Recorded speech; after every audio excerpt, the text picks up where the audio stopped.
we're back with shorter hair. Lost some weight, got my abs back. Can't really see them, I just ate.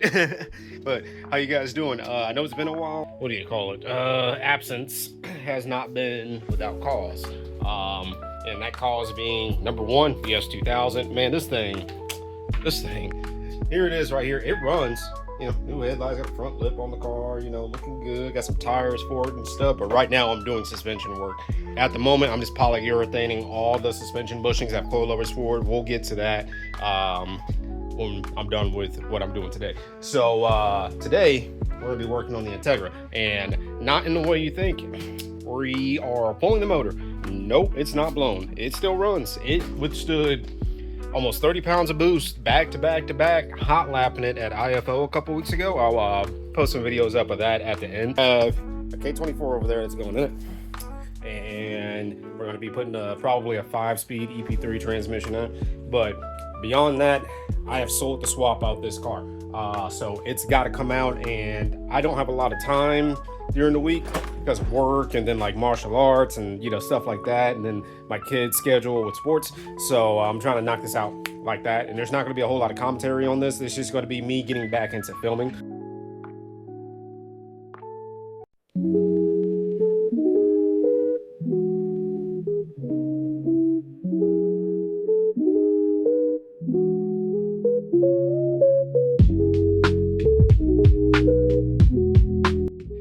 All right, so both axles are out. Shift linkage is unattached.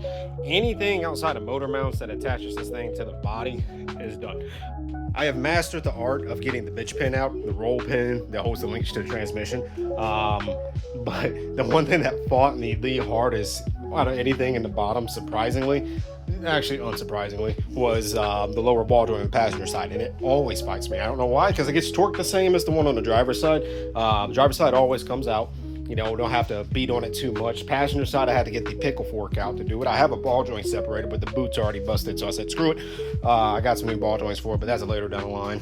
Anyway, so at this point, I'm gonna say, after I let that drain out, coolant's already drained. We're not draining the engine oil.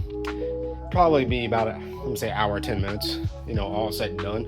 I'm gonna go ahead and, as you can see on the driver's side here, I'll put the wheel and everything back on. It's a roller, and that's how I like my cars. I don't like them to be sitting on jack stands if I can help it, and that way I can move this in and out, especially when that kid brings the car over. Then I can just push this out, pull his car in, pull his old engine swap out, put this engine swap in.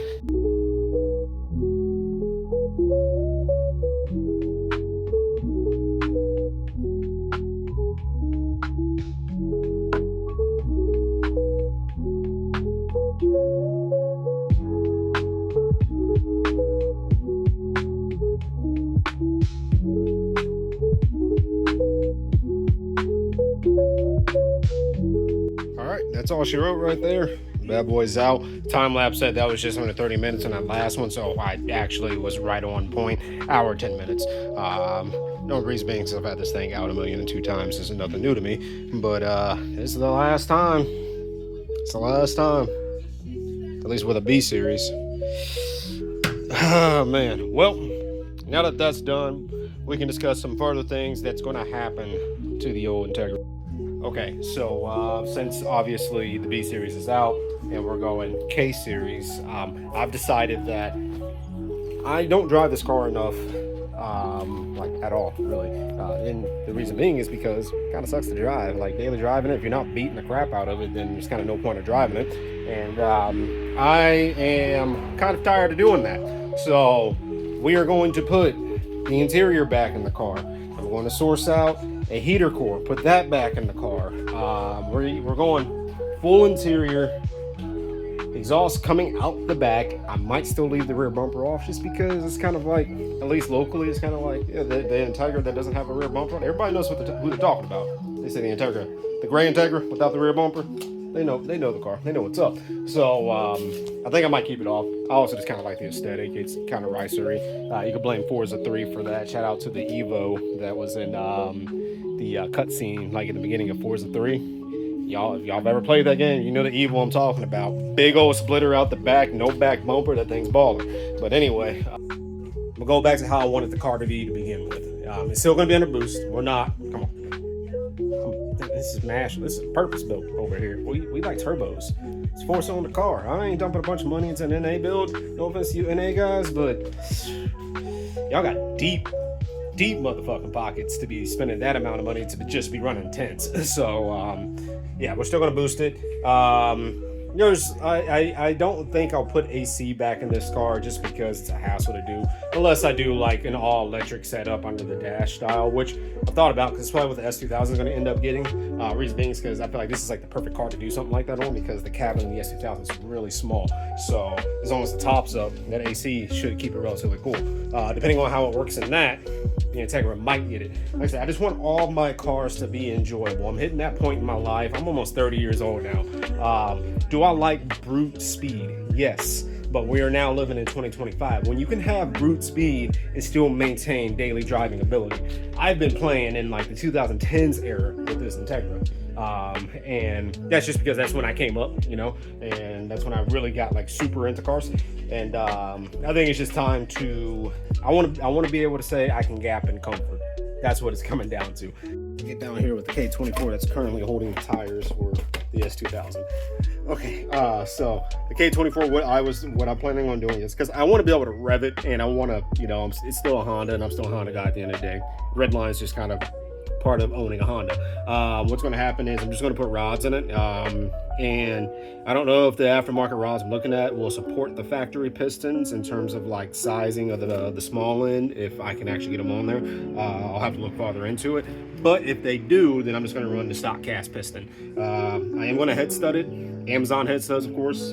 Integra, hey, 28.6 pounds of boost on head studs from Amazon. Just tossing that out there, people.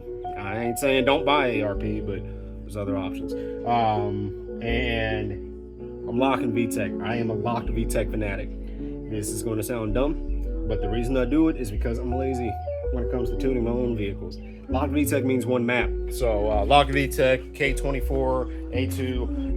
That one came out of an 08 TSX, so it's the the good one. They're all relatively the same. The differences in between them doesn't make any sense to me, like in terms of power output, if you're just going to be modifying it. If it's NA, I kind of get it, but if it's not, it doesn't matter. Screw it. But anyway, yeah, rods and pistons, baby pistons, head studs, locked VTEC. We're going to run a dual ball bearing turbo this time. I want this thing to spool like that. And that's also the only reason why I'm putting rods in it, because the K24 rods are going to stretch. It just kind of is what it is. That's a long stroke. So, long stroke. No. All right, so like I was saying earlier, I started my own injector company. The reason being is because when I was going through the HP Academy stuff, I found myself like really interested in the injector section of it.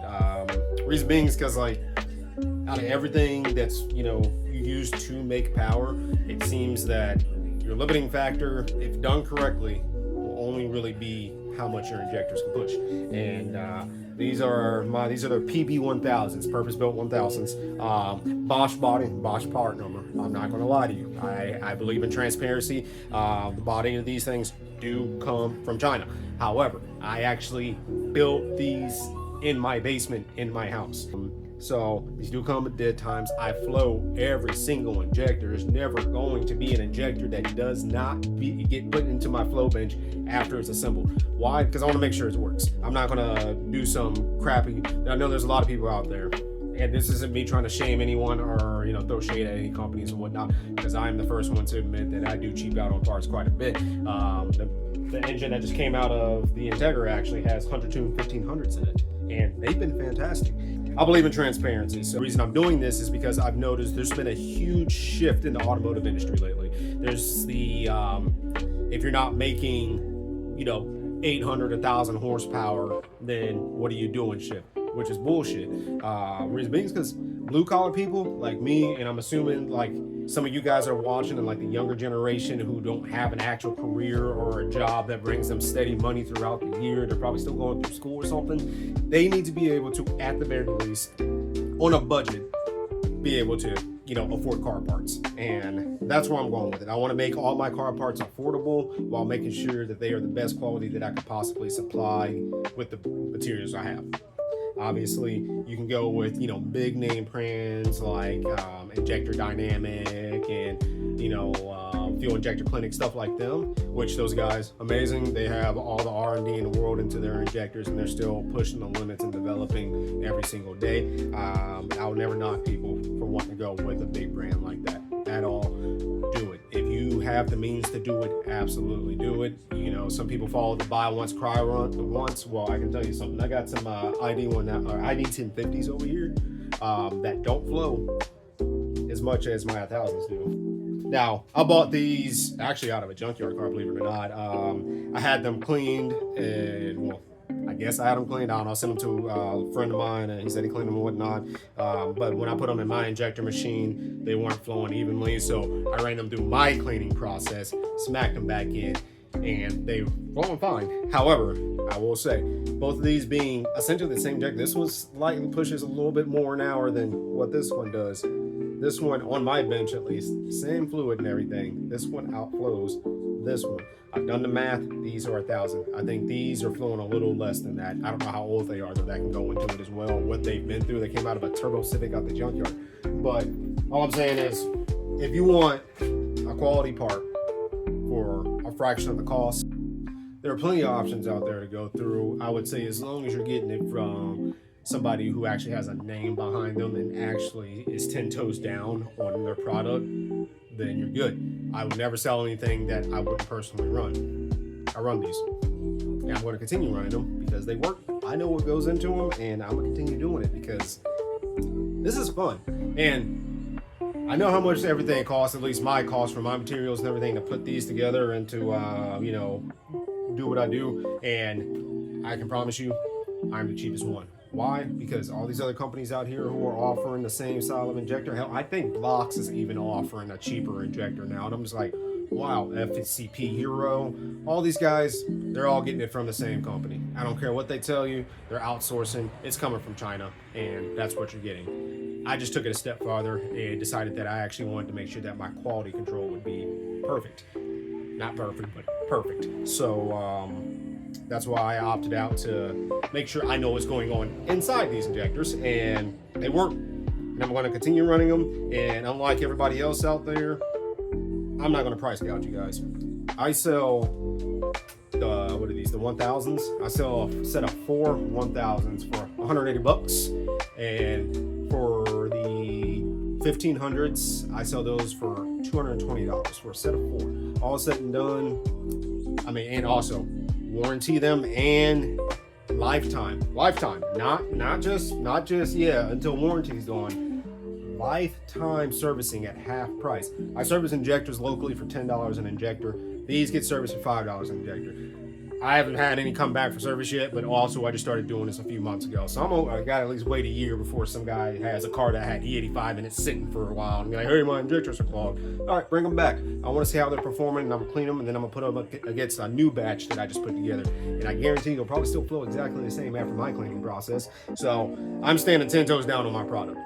100%. You have any questions within reason, not going to give up on my sources for how I can get these so cheap without just going the full China route. Okay, can't do it. But just on how they operate, spray pattern, dead times are going to be supplied. I'm not going to hide dead times. A lot of these other injector companies do until you buy them. If you need dead times, or you're running a similar injector and you think my dead times might work, I got you. I'm never going to be that guy that's going to gatekeep shit. Okay, so if these are something you're interested in, holler at me. Like I said, I have one batch of 1500s left. I have to put some more together, and I have, I think, 5 or 6 batches of 1000s left. So if this is something you guys are interested in, support your boy so I can continue supporting you guys. Don't support me so I can build cars. I can do this on my own. I've been doing it. Support me so I can continue to bring you guys quality parts at a good price. Everything's gotten so high. It's all so expensive. Man, nah. I want everybody to be able to enjoy the car and have the funds to be oh yeah, I need to upgrade injectors, or I need to buy this, or I need to buy that, whatever the hell else I decide to move into, to be able to do it. That's why I started Purpose Built, because we built for a purpose, not because we want to be the hottest things in the street, but because we want to drive things we actually want to enjoy. That's going to be it for this video. Love you guys. Sorry it's been so long. Peace. You see that mount right there? I know who I am. I know myself well enough. I'm going to have to take that mount out so I don't put another B-Series back in this car.